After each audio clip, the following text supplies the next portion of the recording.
کے ستائی غریب طبقے کو ریلیف دینے کا اعلان وفاقی حکومت نے کم آمدن والے غریب عوام کے لیے 50 روپے فی لیٹر تک پیٹرولیم ریلیف پیکج کا فیصلہ کر لیا۔ موٹر سائیکل، رکشہ اور 800 سی سی سمیت دیگر چھوٹی گاڑیوں والے مستفید ہو سکیں گے۔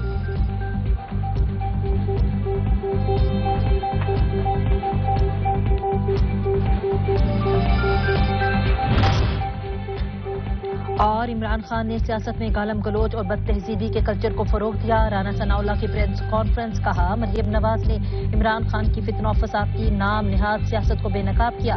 فتنہ فساد کے مکروہ و فریب کو قوم کے سامنے رکھنا ضروری ہے۔